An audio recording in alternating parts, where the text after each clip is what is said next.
市民朋友们，大家好，欢迎来到苏州工业园区首届云上市民文化节海外展览直播导览活动。本期展览主题是新艺术运动的100年，比利时建筑大师维克多·霍塔与弗里森公馆。导览人为优异国际顾问 Pig Kelpendis 博士。下面有请 Pig 博士为大家带来这次的导览。L'Art Nouveau dans la capitale de l'Europe, Bruxelles. Les maisons et hôtels particuliers de Victor Horta. Hier, j'ai pensé à l'Art Nouveau en apercevant la magnifique libellule de Shibai She, le calligraphe et artiste chinois spécialisé dans la représentation délicate et stylisée de fleurs, d'oiseaux et d'insectes. Il les a figurés à force de courbes et d'entrelacs. Son art joyeux, spontané et libre a séduit d'abord le Japon, puis la Chine. Il a aussi reçu le prix de la paix mondiale décerné par le Conseil de la paix dans le monde. Le Japon n'avait-il pas marqué l'Art Nouveau en Europe? Shibai She, ermite de la pierre blanche, est né dans le Hunan en 1864. Il a juste 3 ans de plus que l'architecte belge Victor Horta, né à Gand le 6 janvier 1861 et décédé à Bruxelles en 1947. Victor Horta est considéré comme son compatriote Henri van de Velde comme l'un des pionniers du style Art Nouveau en architecture. Aujourd'hui, au réveil, me revient comme une douce musique la petite phrase de l'écrivain français Louis Aragon, né en 1887. L'art, c'était pour cet enfant que j'étais, un certain décor de la vie où triomphaient la libellule, le marronnier, l'iris, les lys et l'orchidée. Cette petite phrase, il l'a écrite pour la préface du livre L'Art Nouveau en Europe par Roger-Henri Guérand. Et depuis l'été, je repense à l'année 2023, Bruxelles sera consacrée capitale de l'Art Nouveau. J'ai lu sur le site de Swensgatz, ministre en charge de l'image de Bruxelles, les déclarations de Rudy Verwoerd, ministre-président de la région de Bruxelles-Capitale. Ce dernier expliquait « Bruxelles est indéniablement la capitale de l'Art Nouveau. Dès 1890, les grands architectes comme Horta cassaient les codes et créaient un art total qui influença alors toutes les formes artistiques. Ces artistes enchantent depuis plus d'1 siècle les rues de Bruxelles, où l'on peut découvrir pas moins de 400 édifices. De l'immobilier au mobilier et aux objets décoratifs, de la vaisselle à la haute couture, tout devient courbe et arabesque. Faune et flore, couleurs et lumière. Il est donc essentiel de continuer à préserver, mettre en valeur et transmettre l'histoire et l'esthétique de ce patrimoine exceptionnel pour le plus grand nombre. C'est décidé, je vais découvrir l'Art Nouveau en Belgique. Je vais commencer les maisons et hôtels art particuliers de Victor Horta à Bruxelles avec mon ami architecte belge Audrey Hanson, qui est passionné par les sons et images. Rappelons en quelques mots ce que c'est que l'Art Nouveau. L'Art Nouveau est multiforme et international. On voit l'Art Nouveau en Belgique, en France, en Italie, au Royaume-Uni, en Espagne et dans certaines villes comme Istanbul, Moscou et Saint-Pétersbourg. Le style Art Nouveau est toujours présent. C'est composé généralement de courbes et d'arabesques. Le style Art Nouveau est loin des concepts d'austérité et de la rationalisation industrielle. Il est purement décoratif et la nature est le plus beau modèle parfait ou imparfait. La couleur est aussi un élément important. Elle permet de souligner des volutes, entrelacs et rosaces organiques. L'Art Nouveau a une esthétique similaire que ce soit dans l'architecture, le mobilier, la peinture. Et nous allons le découvrir avec les maisons et hôtel particulier de Victor Horta. Victor Horta est gantois. Il a étudié à Paris les bâtiments classiques et est revenu à Bruxelles en 1880 au décès de son père. Il participe à des concours publics, bâtit des petites constructions, des maisons et hôtels particuliers. Son style art nouveau a immédiatement séduit le riche public. Habiter dans du Horta conférait un statut social important et montrait l'ouverture au cosmopolitisme et la richesse des propriétaires. Nous débuterons notre balade Victor Horta en commençant par les 4 architectures qui, depuis 2000, sont inscrites sur la liste du patrimoine mondial UNESCO. L'hôtel Tassel, l'hôtel Solvay, l'hôtel Van Helvelt, la maison et atelier de Victor Horta.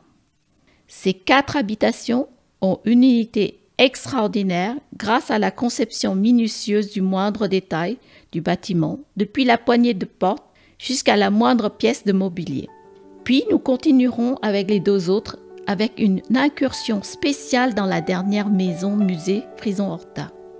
Dans cette dernière, nous ferons une liaison Art Nouveau et Inde.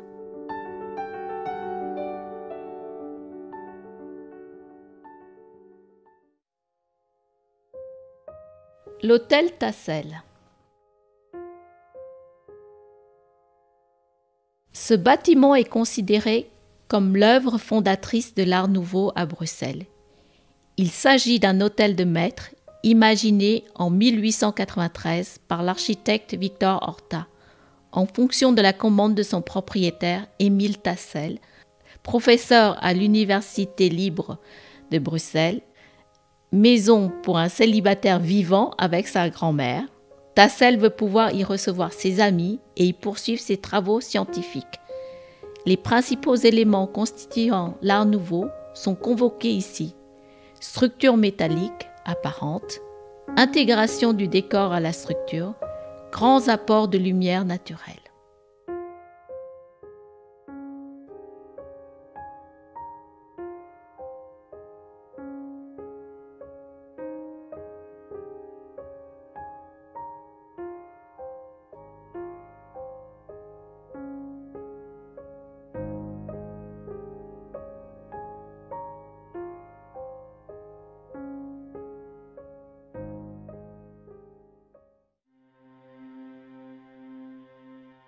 L'hôtel Solvay.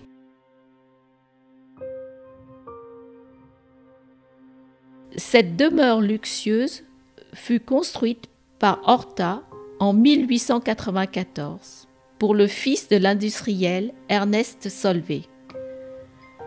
L'architecte reçut carte blanche et conçut l'intérieur et le mobilier juste dans les moindres détails.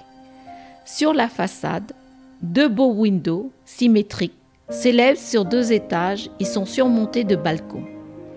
À l'intérieur, c'est un feu d'artifice visuel. La gamme des tons rouge, orange renforce l'atmosphère de luxe et de confort.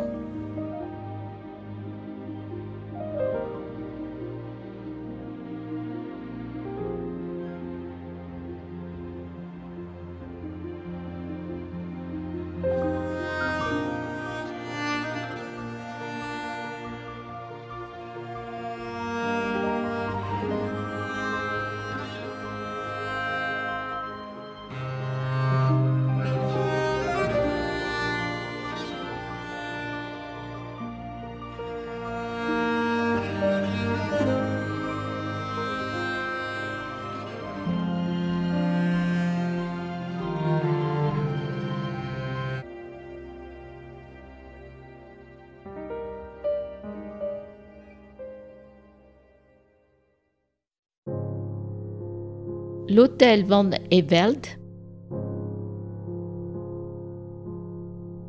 Selon les dires de Horta lui-même, le plan de cette maison, conçu en 1895, est le plus audacieux qu'il ait dessiné. Et c'est encore au profit d'une personnalité qui le fait, puisque le commanditaire, le baron Edmond Van Helvelt, est le secrétaire général de l'État indépendant du Congo. Dans les faits, véritable ministre du Congo et donc un très proche collaborateur du roi Léopold II.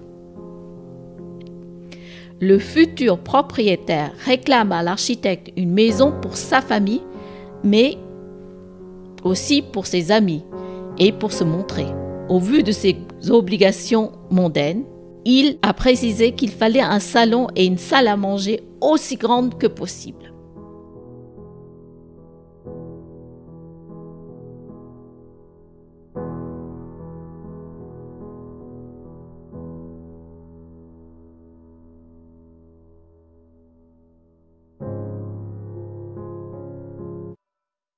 Maison et atelier de Victor Horta, devenu le musée Horta aujourd'hui. Le musée Horta est installé dans la maison et l'atelier de l'architecte Victor Horta.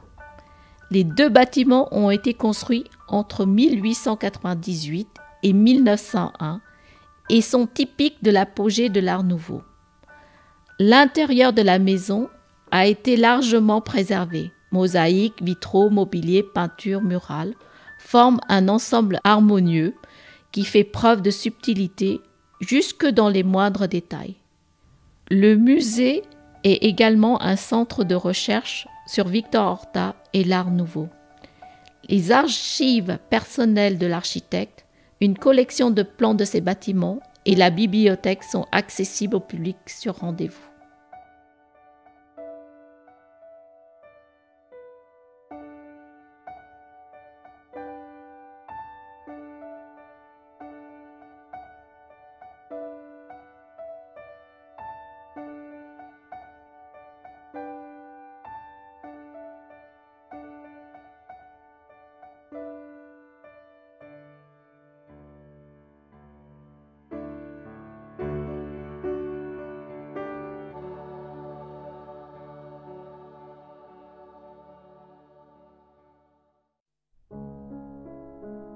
L'hôtel Max Allais.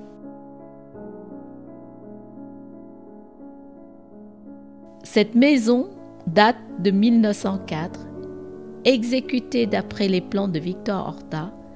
Elle est située sur la prestigieuse avenue Louise.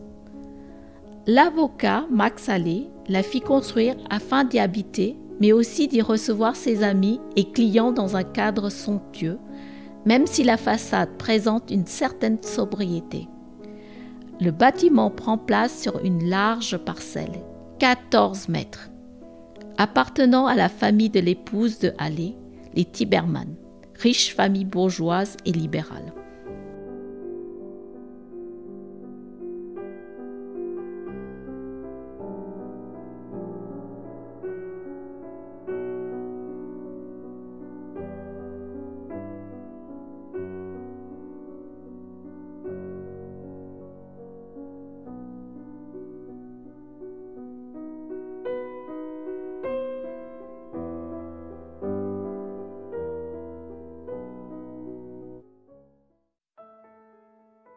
La maison Frison Horta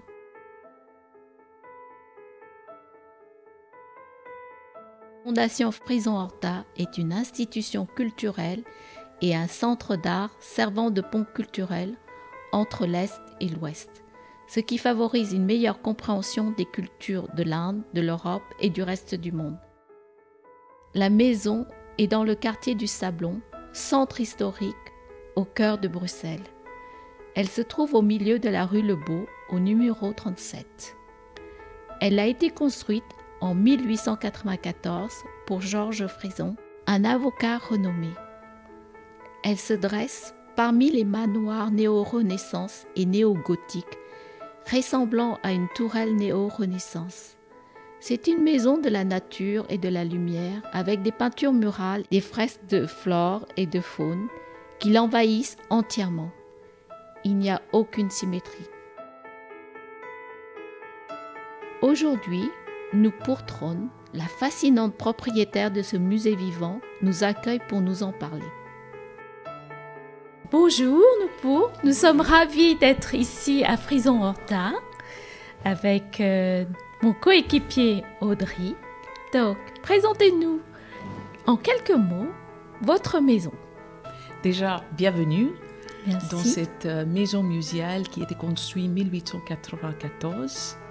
C'est la deuxième maison de Victor Horta, faite pour son meilleur ami, Maurice Frison. Maurice Frison, il était avocat de cour de Belgique et il habitait dans cette maison avec sa famille, 2 filles et 5 domestiques. Donc c'est la maison qui m'a trouvée. C'est vraiment la destin indienne. Et qu'est-ce que c'est que cette coup de cœur qui a fait que tu as tout de suite aimé cette maison dès que tu l'as trouvée ou qu'elle t'a trouvée? Et quel est le lien que tu as pu faire entre ta ville ou tes racines indiennes? Donc moi, je viens de l'Inde, mon père de Rajasthan, donc c'est les guerriers Rajput, et ma mère vient de Calcutta, c'est les guerriers très intellectuels. Donc c'est les 2 bras de l'Inde, Est et Ouest. C'est me rappelle mon enfance chez mes parents et grands-parents. C'est exactement le même vocabulaire de les couleurs, les motifs qui Horta a utilisé, les motifs très auspicieux indiennes, comme les fleurs lotus, les ponts, les tridents, qui l'arme de notre dieu Shiva. Mais sans connaître l'histoire de l'Inde, c'était impossible pour faire ce lien entre l'Inde et cette maison. L'Art nouveau, c'est une période 19e siècle. Il ne faut pas oublier, l'Inde s'était colonisée par les Anglais à l'époque. Et tout le monde est passé en Inde. L'Inde, c'est un pays très, très vieux. C'est une culture et civilisation très ancienne. Et si on ne connaît pas, c'est facile, on est complètement déconnecté. Mais cette maison, c'est vraiment, comme on dit en anglais, it's like an old slipper. Je sens tellement bien dedans. Pour moi, je suis en Inde, dans cette maison. Et moi, j'étais tombée amoureuse tout de suite. C'est une beauté qui dormait pour plus que siècles. Et je suis 4e propriétaire de cette maison, qui s'était dans un état quand même pleurable. C'est pris 1 an pour nettoyer. Je pense que je suis maintenant meilleure femme de ménage avec toute la restauration et le nettoyage et les entretiens qui est très important pour les maisons classées. On a décapé tout. C'était une maison découvre avec les peintures blancs, 12 couches de peinture blanc. Et aussi, pour moi, c'est une vraie réincarnation. J'ai appris tellement de choses avec tous les artisans, tout le savoir-faire de l'époque. C'est vraiment, j'ai la chance pour vivre dans cette maison qui est une time capsule du 19e, l'art total. Et c'est ça aussi me rappelle mon enfance chez mes parents et grands-parents, ce concept de l'art total. Toutes les quincailleries, les meubles, les tapis, les tissus, tout est sur mesure. C'est ça aussi le charme en Inde quand on voit les palais, les havelis, les maisons dans les styles très anglo-saxons. On voit le travail du bois. Chez nous, c'est la teak bois et ici, c'est pitch pine qui vient des États-Unis et Canada. Donc, je trouve le même vocabulaire de la construction et la décoration dans cette maison comme c'est chez nous. Et quand j'ai acheté, je ne savais même pas c'était qui Victor Horta. J'ai honte pour dire ça, mais c'est la vérité. Et c'était quoi les couleurs? Les couleurs jaunes, rouges, orange, vertes, les couleurs très chaudes, les couleurs du soleil. C'est ça, Rajasthan. L'Inde, c'est un pays de couleurs, de diversité. Hein? C'est tellement grand. Ici, je trouve les couleurs de Rajasthan très, très chaudes, les couleurs du soleil. La cage escalier, une fois on a décapé, c'est comme la couche du soleil est rentrée dans la colonne vertébrale de la maison. Est-ce que cette maison est vraiment lumineuse parce qu'elle a des ouvertures très spéciales ou c'est parce qu'elle est réchauffée par les couleurs et les ornementations? Je pense que c'est les 2 éléments qui est très très bien intégrés dans cette maison. Horta, c'était quelqu'un aussi très scientifique dans sa tête. Hein? Donc, il a bien intégré la lumière maximum de chaque côté, de chaque coin. Les étages entre les étages, ça c'est quelque chose qui existe chez nous, on sait, pour profiter maximum de la lumière. Et Horta, il a entrepris porter le même vocabulaire, même articulation dans cette maison, les étages entre les étages, comme ça on profite du maximum de lumière. Et avec les fresques et les couleurs, les motifs, c'est animé encore en plus la lumière de la maison. Donc il y a une chose, c'est la technicité avec l'architecture, et ensuite la décoration de couleurs qui sont utilisées pour donner cette lumière très chaleureuse, hein, très chaud. C'est comme on est baigné avec la couche du soleil dans les peaux. On sent ça. Alors, il y avait des artisans qui ont un savoir-faire et donc tu as dû inviter des corps de métier à venir aider aussi. Bien sûr. Mon architecte, c'est Francis Metzger. C'est un architecte qui est quand même restauré beaucoup de patrimoine classé, comme Maison Autrique, la Bibliothèque Solvay, Villa en Pin, Maison Sancy. Donc, je suis dans les meilleures mains pour la restauration. On a toute une série d'artisans qui travaillent avec nous, qui fait aussi les restaurations de toutes les maisons Art Nouveau de Horta. Donc, c'est une équipe très spécifique qui travaille pas dans toutes les maisons classées, mais l'Art Nouveau Horta, c'est quand même, c'est vraiment spécial comme un métier et il n'y a pas énormément d'artisans pour trouver facilement pour restaurer et préserver. Mais comme je suis avec architecte Francis Metzger, ils sont déjà restaurés à pas mal des maisons classées. On a quand même une chance pour toujours garder cet artisan qui sont travaillés dans les maisons de la restauration. Oui. Et venant de Paris, enfin, tu as aussi habité à Paris, donc tu as dû voir Hector Guimard. Oui. Alors, quel est ton favori ou qu'est-ce qui les rapproche ou qu'est-ce que tu préfères? Qu'est-ce qui te fascine dans les deux architectes? Mais c'est complètement différent, hein? C'est les deux styles différents. Mais Guimard, il était plus jeune que Horta. Il a fort admiré le travail de Horta. Horta, c'est un architecte qui, je trouve, il y a une élégance absolue de lumière et aussi harmonie de couleurs. C'est partout. Cette maison, par exemple, c'est maintenant 128 ans, mais on ne sent pas. On est vraiment dans une capsule hors de temps. Les rampes que vous voyez dans l'entrée de la maison Frison, c'est les rampes qui ont inspiré Hector Guimard pour faire les bouches du métro à Paris. Donc, il y a quand même les inspirations entre Paris et Bruxelles qui sont là. Et pour moi, je suis vraiment très envie pour faire une exposition qui parle de ces deux styles dans la Fondation Frison Horta. Et peut-être on pouvait faire ça après l'année de l'Art Nouveau, qui est 2023.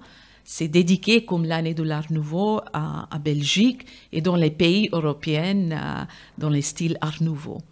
Mais à Paris, évidemment, on trouve dans les façades, par exemple, mais il n'y a pas maison muséale à Paris de Guimard, de mon connaissance aujourd'hui, qui existe, qu'il y a une famille qui vit dedans et en même temps c'est restauré et préservé.